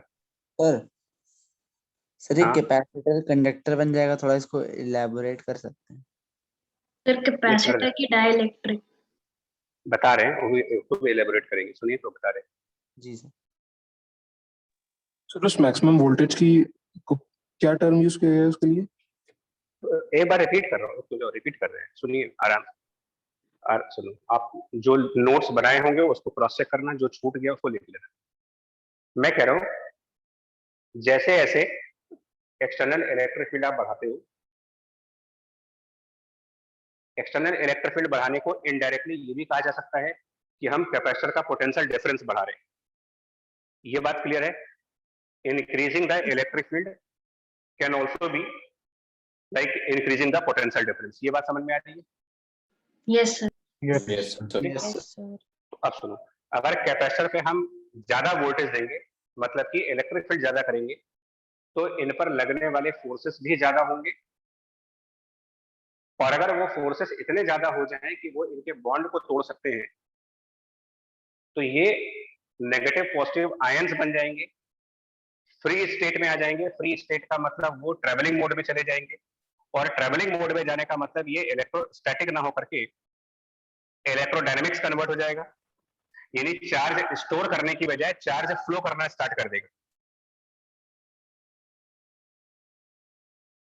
ये पहले तो फिनोमेना हुआ। अब आपकी डेफिनेशंस पे आते हैं। What is dielectric strength?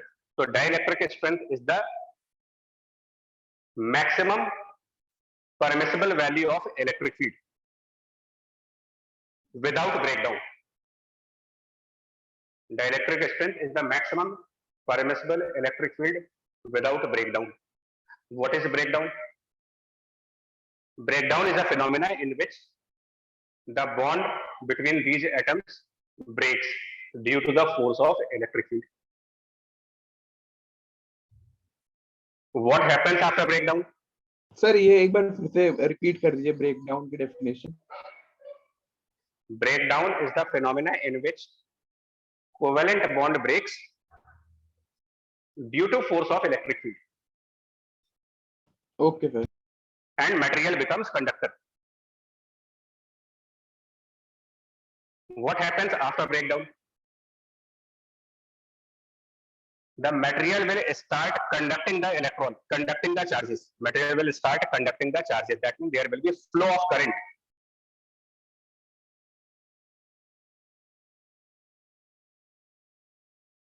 तीनों बातें समझ में आई?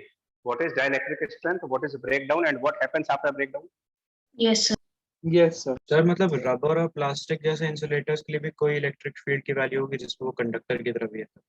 बिल्कुल होगी, 100% होगी, हर मटेरियल के लिए होगी। तो सर मतलब हम लोग डाइइलेक्ट्रिक को कंप्लीटली इंसुलेटर नहीं कह सकते ना? नहीं, मतलब वो आइडियल इंसुलेटर्स होते हैं। सर जब ये ब्रेकडाउन के बाद जब एक कंडक्टर की तरह बिहेव करेंगे तो क्या एक कंप्लीटली कंडक्टर की तरह ही प्रॉपर्टीज इनकी हो जाएंगी कि कुछ थोड़ा फर्क रहेगा? सुनो समझा रहे हैं आप क्या टेंशन ले रहे हो। आपको यहाँ तक बात समझ में आई? Yes sir. Yes sir. ये बात समझ में आ रही है कि किसी कैपेसिटर को हम इनफाइनाइट वोल्टेज दे सकते हैं। कैपेसिटर तो छोड़ो, आप दुनिया का कौन सा ऐसा इलेक्ट्रिकल इंस्ट्रूमेंट है आपके घर में लगा हुआ है जिसमें आप जितना मर्जी वोल्टेज लगा दो? सर कोई ओवर वोल्टेज पे तो हर एक डिवाइस डैमेज होती है। Yes sir. आप रेफ्रिजरेटर लगा लो, एयर कंडीशनर लगा लो, कुछ भी लगा लो, आप वोल्टेज स्टेबलाइजर्स उनको प्रोटेक्ट करने के लिए लगाए गए हैं। कोई भी ऐसा इंस्ट्रूमेंट नहीं हो सकता जो अनलिमिटेड वोल्टेज सस्टेन कर ले, कोई पॉसिबल नहीं है। अनलिमिटेड वोल्टेज को कैरी करने वाला डिवाइस बना ही नहीं आता। हर एक डिवाइस की एक लिमिट होती है कि इसके ज्यादा वोल्टेज करोगे तो वो खराब होगा। अब इस बात को समझो ऐसे,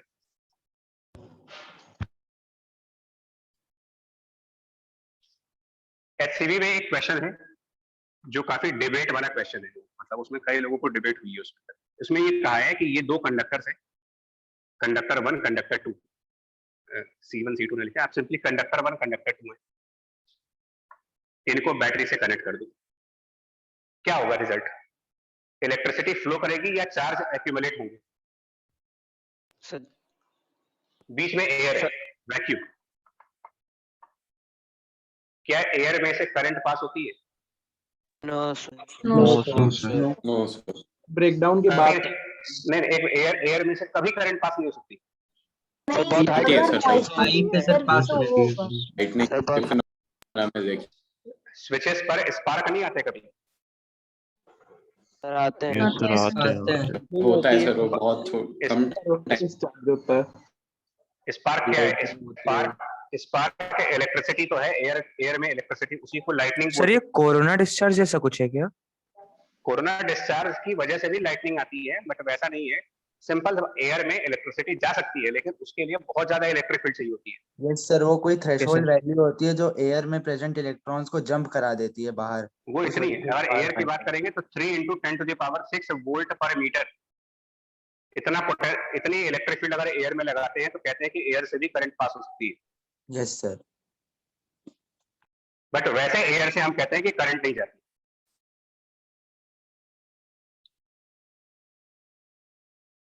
चलिए, तो अगर आप कोई एक वोल्टेज लगाते हो, मान लीजिए जो भी वोल्टेज लगाओगे, तो ऑब्वियस सी बात है करस्पॉन्डिंग टू द वोल्टेज यहाँ पर कुछ चार्ज डिपॉजिट होगा, यहाँ पर कुछ चार्ज डिपॉजिट होंगे। फिनोमेना क्या था उसके डिपॉजिट होने का? किस तरीके से डिपॉजिट हुए थे? क्या बैटरी ने क्या किया? यहाँ से इलेक्ट्रॉन निकाले और इस प्लेट को ट्रांसफर कर दिया इलेक्ट्रॉन। आप जरा इमेजिन करिए, इन्हीं दोनों कंडक्टर्स को बैटरी से कनेक्ट करने के बाद और दोनों कंडक्टर को हम इंटरनली एक कंडक्टर से ज्वाइन कर दें, दोनों प्लेट को एक कंडक्टिंग वायर से ज्वाइन कर दीजिए। अब बताओ क्या फिनोमेना हो? सर चार्ज फ्लो करने लगा, मतलब वापस बैटरी को तो अपना, बैटरी तो एक डिवाइस है, ऑटोमेटेड डिवाइस है, इसको पता है मुझे क्या करना है। इसने क्या किया, इस कंडक्टर से इलेक्ट्रॉन निकाले, इस कंडक्टर को दे दिए, लेकिन ये इलेक्ट्रॉन क्या यहीं पर स्टॉप कर जाएंगे? नहीं नो सर, आगे भी फ्लो करेंगे। ये आगे फ्लो कर जाएंगे, यानी यहाँ पर इलेक्ट्रॉन एक क्लोज सर्किट में आ गए, इलेक्ट्रॉन्स का एक क्लोज पाथ बन गया। और जब चार्ज किसी क्लोज पाथ में फ्लो करने लगे तो इसको करंट की डेफिनेशन दी जाती है। Yes sir. आप बोलोगे इसमें करंट सर्कुलेट कर गई, यहाँ पर करंट चलती रही, यहाँ चार्ज डिपॉजिट नहीं हो पाएंगे, चार्जेस फ्लो करते रहेंगे, यहाँ पर इकट्ठा नहीं हो सकते, यहाँ पर इकट्ठा नहीं हो सकते, यानी प्लेट्स न्यूट्रल रहेंगे, इलेक्ट्रिसिटी फ्लो कर जाएगी इसमें। एक हाँ सर एक चीज नहीं समझ में आई सर, हम लोग का जो वोल्टेज है सर दोनों उसमें सेम है, तो सर मतलब कंडक्टर से फ्लो कैसे होगा, मतलब वायर से? सर अभी थोड़ी ना वोल्टेज सेम होगा, अब तो कनेक्ट होगा। अच्छा स्टार्टिंग की बात कर रहे हैं क्या? मतलब सर मतलब जैसे ये जीरो पोटेंशियल डिफरेंस है इनके बीच, उसमें कोई डाउट नहीं है। अच्छा, दोनों को एक यूनिट मान लेंगे तो तब तो हो सकता है। पर जीरो पोटेंशियल डिफरेंस में करंट फ्लो हो सकती है। Yes sir. Yes sir. अब अगर आपसे मैं पूछूं कि इस केस में कैपेसिटेंस क्या हुई, यहाँ पर बताएंगे इस सिस्टम की कैपेसिटेंस? जीरो जीरो या इनफाइनाइट? सर इंडिटरमिनेट हो जाएगी ना सर? Yes sir, इनडेटरमिनेट। क्यों ही नहीं है फिक्स, तो फिर कैसे बता? Q भी नहीं है, V भी नहीं है सर ना Q है ना V है, तो सर नहीं, V तो है, बैटरी है, पोटेंशियल डिफरेंस है। बट सर लेकिन दोनों प्लेट नहीं सर, वो जो पर उसमें चार्ज V नहीं। सर, वो प्लेट्स के अक्रॉस पोटेंशियल डिफरेंस होता है। ये मतलब मैथमेटिकली इंडिटरमिनेट का मतलब इनफाइनाइट बोलेंगे बेसिकली, क्योंकि इसमें क्या होगा, अगर आइडियल कंडीशंस में हो आप, तो आइडियल कंडीशन में कोई भी अमाउंट ऑफ चार्ज बैटरी से फ्लो हो सकता है। आइडियल कंडीशंस में कुछ भी अमाउंट ऑफ चार्ज आप फ्लो करते रहिए, कैपेसिटेंस जी सर। मतलब इन दोनों प्लेट्स में पोटेंशियल डिफरेंस आएगा ही नहीं। चार्ज तो इस प्लेट से निकला है, चार्ज इस प्लेट से निकला है, इस प्लेट में गया है, लेकिन वो वापस इसी प्लेट में आ जाएगी। Capacitance mathematically infinite because the two conductors are at zero potential difference.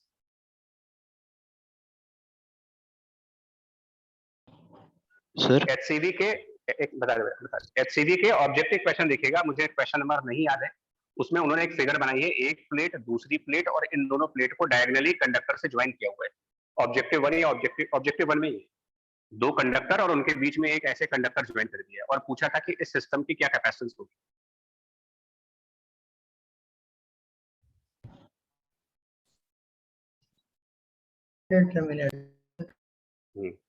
Sir इसमें बता देंगे, एक्चुअली मैं तुम्हारा नेट डिस्कनेक्ट हो गया था।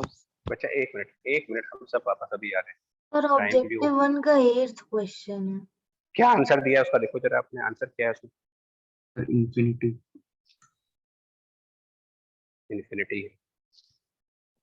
मतलब अगर दोनों प्लेट, सुनिए, अगर दोनों प्लेट के बीच में कोई कंडक्टिंग वायर आ जाएगा तो वो इनके चार्जेस को एक्यूमुलेट नहीं करने देगा,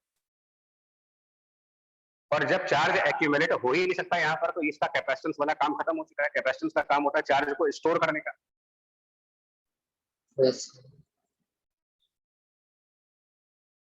तो यही चीज होगी जब डाइलेक्ट्रिक ब्रेकडाउन हो जाएगा,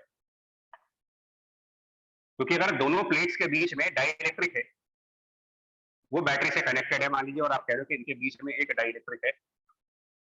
एक बार फिर से ये कंप्लीट है, गैप पर मत जाना, गैप आपको डायग्राम के लिए बनाते हैं। अगर ये डाइलेक्ट्रिक ब्रेकडाउन हो चुका है, मतलब क्या हुआ, यहाँ पर ब्रेकडाउन होने के बाद ये चीज कंडक्टर हो गई,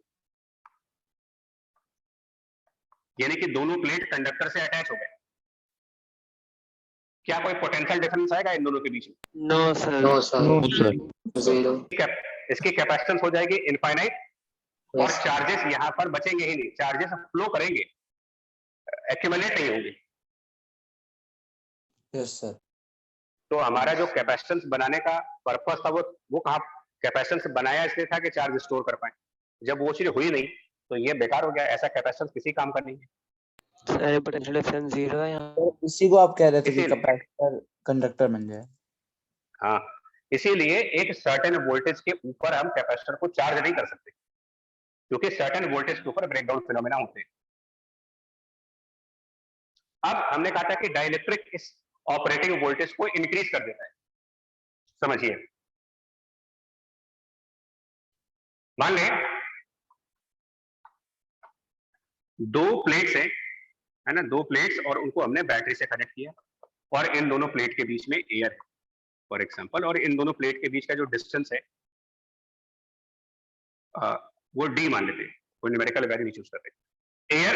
एयर का जो प्रैक्टिकल डेटा हमारे पास है उसके हिसाब से बता रहे हैं। प्रैक्टिकल डेटा में एयर की जो डाइलेक्ट्रिक स्ट्रेंथ, एयर की डाइलेक्ट्रिक स्ट्रेंथ वो कहते हैं 3 × 10⁻⁶ वोल्ट पर मीटर। इसका मतलब क्या हुआ, एयर की इलेक्ट्रिक फील्ड में एयर के मॉलिक्यूल्स आयनाइज हो जाएंगे। इलेक्ट्रिक फील्ड डालने पर ब्रेकडाउन हो जाएगा।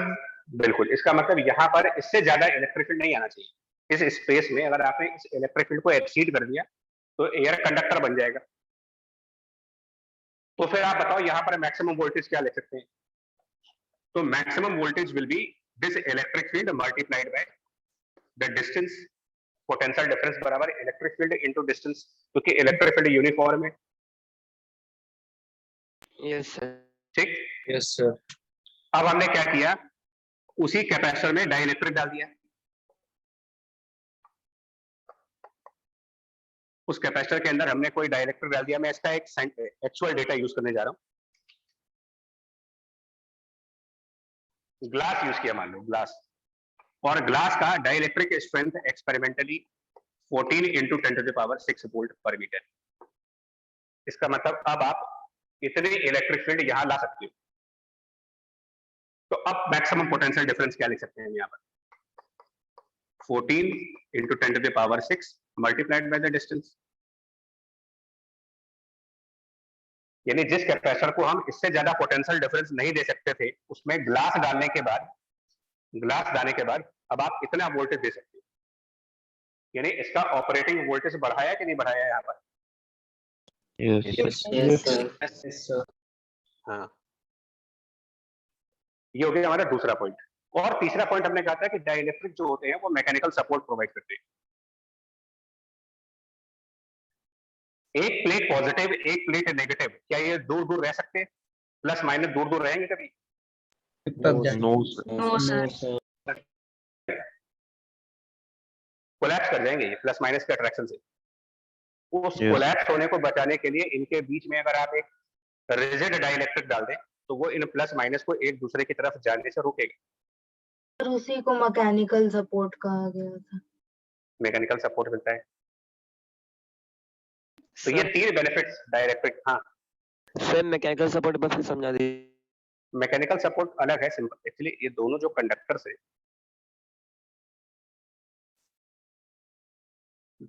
दोनों कंडक्टर्स प्लस माइनस के म्यूचुअली अट्रैक्ट हो सकते हैं। मतलब अगर हम ज्यादा चार्ज कर देंगे कैपेसिटर को तो उन दोनों के बीच फोर्स ऑफ अट्रैक्शन बढ़ जाएगी और हो सकता है कि वो प्लेट्स अट्रैक्ट होकर के चिपक जाए। अगर बीच में डाइलेक्ट्रिक होगा तो फिर वो मूव नहीं कर पाएंगे, आपस में ट्रेवल नहीं कर सकते। अगर इनके बीच में कोई हार्ड रिजिड सब्सटेंस डाल दें जो इनको एक दूसरे की तरफ जाने से स्टॉप कर दे, यस सर। तो वो तीसरा पॉइंट हो गया डाइलेक्ट्रिक का बेनिफिट। Okay sir. क्लियर हो गया? जो स्टार्टिंग में 3 पॉइंट्स लिखे थे। Yes sir. Yes sir. ठीक, लेकिन मैं सर बोलूं, ये अभी ये टॉपिक खत्म बिल्कुल नहीं हुआ। अभी एक तरीके से आप कह सकते हो कि ये शुरुआत हुई है इसकी। ये सिर्फ एक शुरुआत है इसकी, भी इसमें बहुत कुछ बचा है। कॉम्बिनेशन ऑफ डाइलेक्ट्रिक बचे हैं, बाउंड्री कंडीशंस बची हुई हैं, मिक्स डाइलेक्ट्रिक्स बचे हुए, डाइलेक्ट्रिक स्ट्रेंथ के ऊपर प्रॉब्लम्स बची हुई हैं, अभी कई सारा टॉपिक बचा हुआ है।